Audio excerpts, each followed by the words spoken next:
Everybody likes to hear the story of Gregg Allman and how you got into this. Have you ever get tired of telling the story? Well, I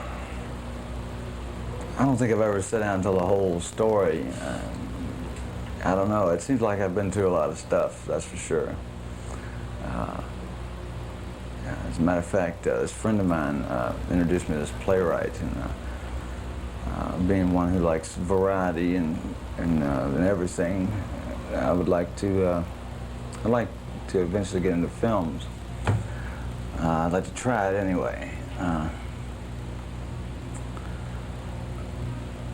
But I'm gonna get with him, and there's gonna be like a tape recorder going at all times, and it'll be interesting to see just how much of it I can remember. You know, I mean, it's been interesting. The reason I ask that is because you haven't exactly led a dull life. Not at all. I mean, I have to go and search for dull. I really Well, why is that? I mean, why do you think things have been so undull? I mean, is it because of the way you live? Or? I don't like dull. Well, I've had a lot of really good luck. I've been a very, very fortunate person. I've had my share of tragedies, but definitely the highs were higher than the lows were low. That's for sure. I mean, because basically, you started out in music a long time ago.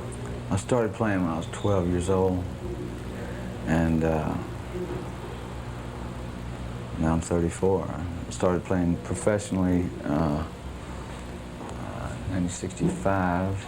I guess that made me about 16 or 15 years old. No, let me see. In 69, I was 21. So that made me 18, 17 or 18. And how did you and your brother Dwayne get started in music? You were interested before him. Yes, I was. Well, we were both born in Nashville, Tennessee, and when I was 12 and he was 13, the family moved to Daytona Beach, Florida. That is, my brother and myself and my mother. My father was killed when I was 2, and my mother never remarried. And it wasn't until we moved to Florida that I got interested in music, and I had a paper route the summer of the year that I was 12 years old, and made just enough to get me I bought a Sears and Roebuck guitar, $21.95, silver tone guitar, one of those finger bleeders. And this guy, we would go back in the summertime and visit my grandmother in Nashville. And so the early part of the summer, we went back there, and she lived in this housing project in Nashville.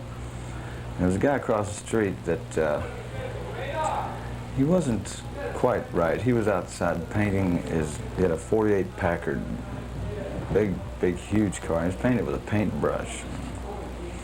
Well, anyway, he had this guitar, and it was real old. I forget what kind it was, like a Stella or something like that. And he knew just like 3 chords. There's 3 basic chords to like a stock type rock and roll song. And he taught me that, and that was just enough to really give me just a running, screaming fever for playing a guitar. And I got home, I had to have one. And my mother started worrying about my health. I wouldn't sleep, I wouldn't eat. Everybody that you meet then that just says, oh yeah, I got a guitar, I play, you know. You sit down with them, you get everything, you cop every lick you can from them, you know. And so then my brother got interested in it.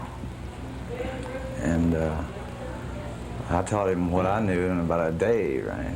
And he picked right up on it. He was just a natural. And he quit school and just passed me up. You know, that comes later on, you know. But he was really a born guitar player. I mean, He was an incredible guitar player. Now you and your brother